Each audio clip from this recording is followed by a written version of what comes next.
So welcome to my YouTube channel. That's what we call The Good Life. Today we're going to be talking about all the seeds you could be sowing in the month of April. Now it's really starting to hot up, literally, and I'm going to be going through some of the things you can be starting this month. Now you don't need to start everything, there's just some options there of things you could be doing, and I'm also going to be sowing a few things myself and giving you some top tips. Now if you've not already subscribed to my channel, if you could please do so, because you'll get lots of helpful hints and tips all throughout the year, from my home garden and from time to time my home kitchen.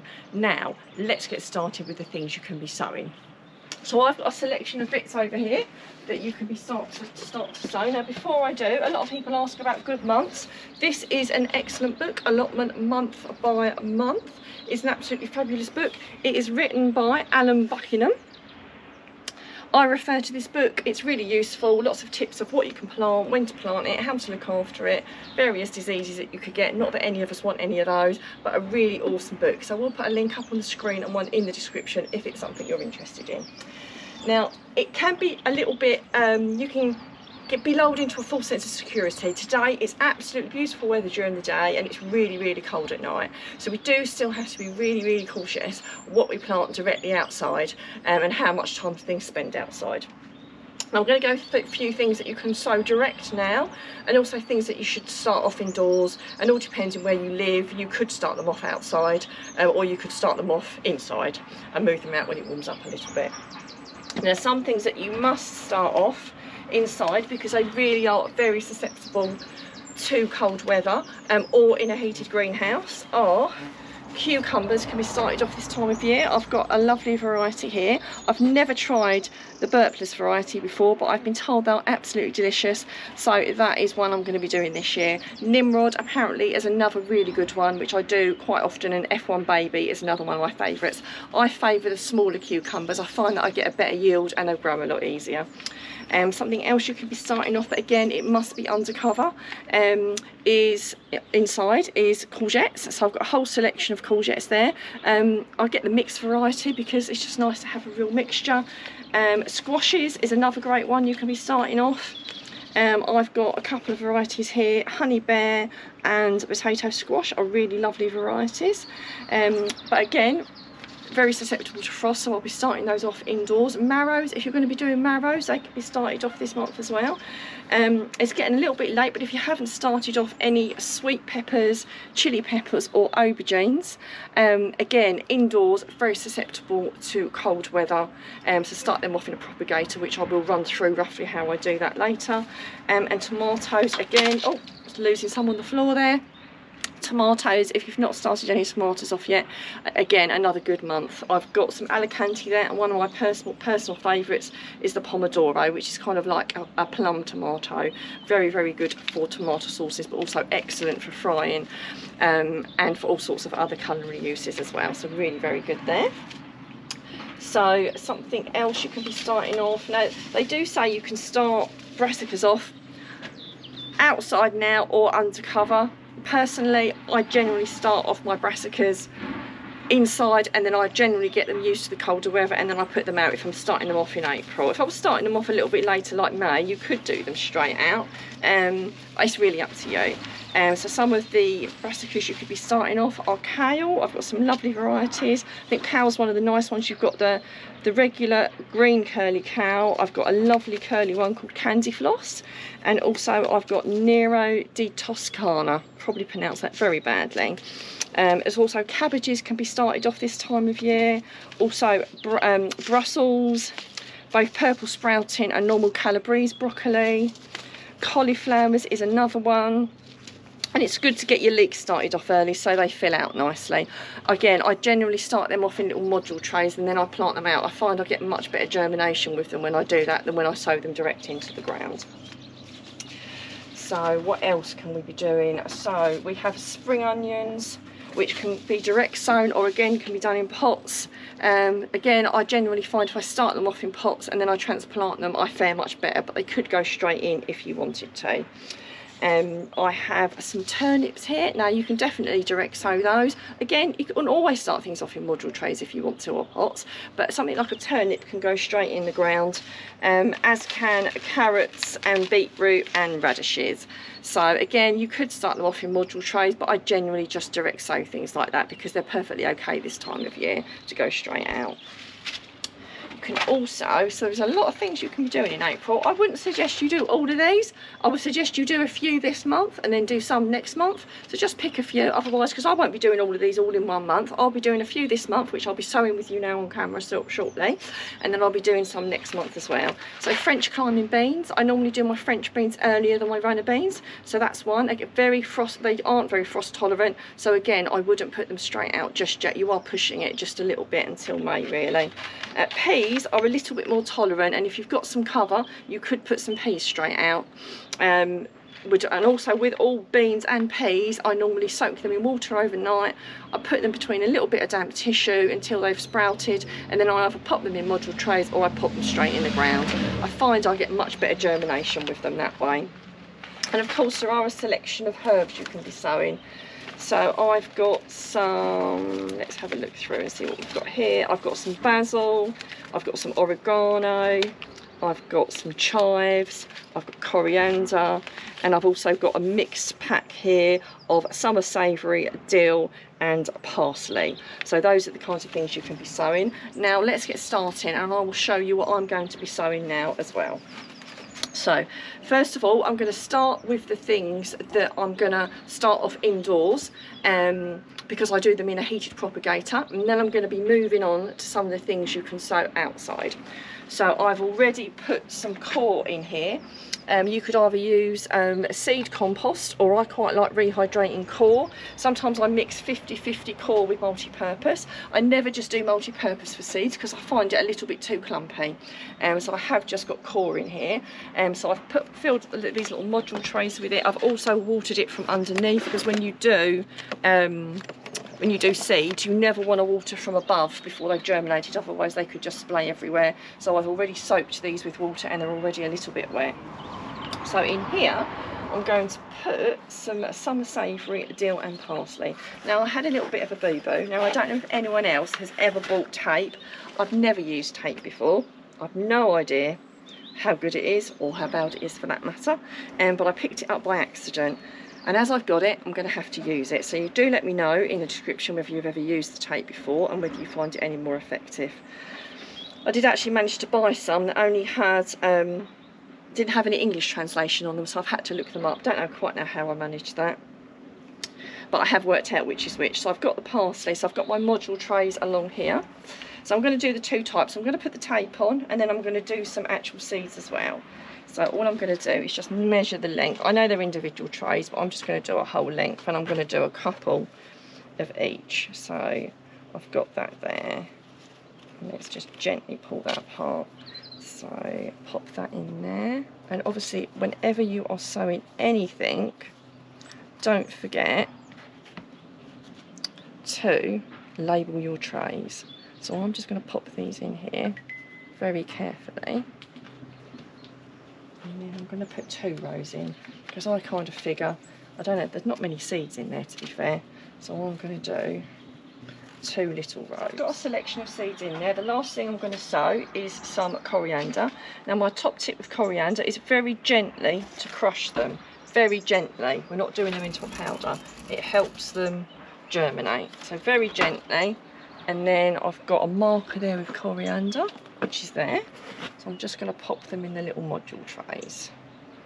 Right, so it looks like you've broken them and they're not going to germinate. But an Indian lady that I used to get the coach with quite some years ago told me to do this, and it's been an absolute game changer. So let's pop them in, and then you can either cover them with a little bit of compost, but what I do is I use Vermiculite. I find that I get much better germination because you get a little bit more light coming through. So I just gently cover the seeds with this. So if you haven't got this, then obviously just use a little bit of compost. But again, even over the tissue, I did dampen the tissue a little bit because I figured it might not get wet enough, and the seeds aren't going to splay everywhere when they've got tape on them. So my cameraman very aptly noticed that the description for each row of seeds on the packet, the minute you take the first thing off, you then don't know what the rest of the tape is. So I have put some initials on it, so if I go to sow any more of these, I'll know what I'm sowing. Although once they start growing with herbs, you do genuinely know what's growing. So I've grown a selection of herbs that I spoke about earlier, the coriander, I've got some chives, I've got a couple of types of salad in there to give me a really good start. And these will be started off in my propagator. Now, I have a heated propagator, and I've had it for some years. I find using a heated propagator means I get much better germination. That's my heated propagator down there. It plugs in, obviously we don't have it outside, it's inside in the kitchen, it's plugged in, and obviously they go inside here, and I have some capillary matting that I put in the bottom of that, and I make sure I keep it moist so that I keep the seeds wet from the underneath and not watering from the top. Now, as soon as they've germinated, and I mean as soon as they've started to sprout through, I take the lid off immediately, because if you leave the lid on, that's when you get plants that go too leggy. The other thing that I do is I use grow lamps. Now, I've only had these a couple of years, but the difference between having grow lamp lights and not having grow lights is your plants flourish much more and they don't get anywhere near as leggy. I just want to show you what I've been growing over here. So these were started off, I think, January, February time. And although at the moment I'm having them out during the day, so during the day, when it's a nice day like it is today, they come outside into the garden and they get some normal light on them. And at the end of the day, if it's going to be cold, which it is at the moment, they go back indoors. Now, if I have a few days of cold weather, which we often do, and it's only just been lately I've been able to have these out here to get natural light on them, because it's the best thing you can get to help them grow.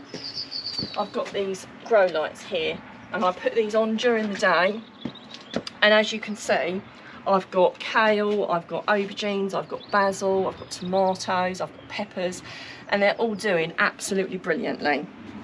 And I never used to get my young seedlings growing as well as this. It used to really put me off starting things off early because I couldn't let them flourish. I will put a link on the screen for the grow lights and in the description. And I'll also put a link for the propagator also in the description as well, if you'd like to get that. Now let's move on to some things I'm going to be direct sowing in the ground. So I'm now by one of my raised beds, and I'm now going to pop some seeds in. So the first thing I'm going to put in is some rainbow Swiss chard. I've got a little bit that's overwintered, but I know from experience it will most likely bolt. So it's not going to last an awful much longer. So I'll leave it in for the time being, but I'm going to sow another row. If you've never grown chard before, it is so incredibly versatile to grow. So I'm just using a little trowel to make an indentation in the soil. So this is, because it's a raised bed, the soil's already quite soft. So if you're sowing this direct into the ground, just give it a little bit of a dig over and a little bit of a rake, just to make sure you've got like a fine tilth there. I'm just going to sprinkle the chard. So if you've never had it before, it's very similar to spinach. So you can use it in salads, stir fries, stews, curries. Incredibly versatile and lasts a really long time.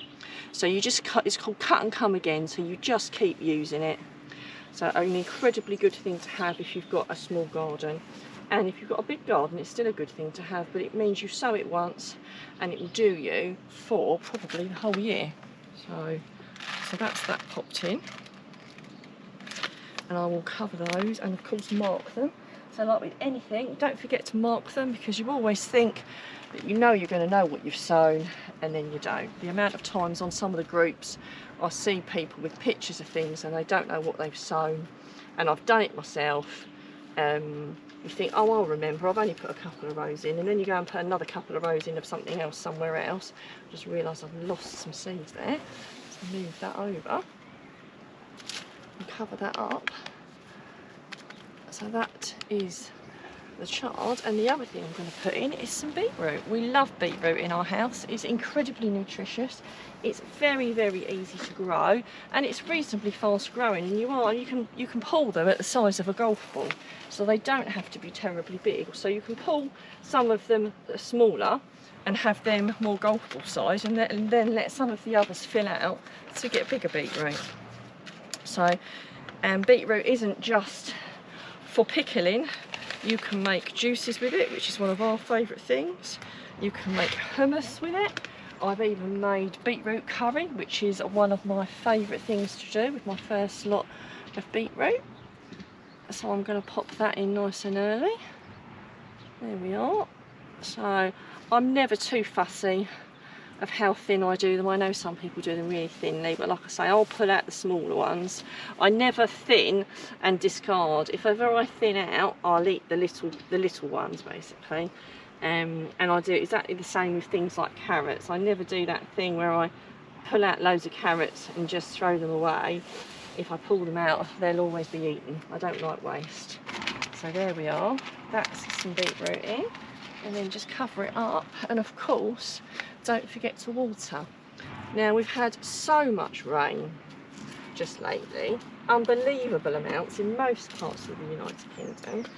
It's been hard to believe that it's actually getting quite dry, but the last week or so it's been incredibly dry. So if you are growing things, it's worth remembering to keep things watered. Now, whenever you put seeds in straight into the ground, because you can't water from the underneath, you have a rose on the top to stop the seeds from going everywhere.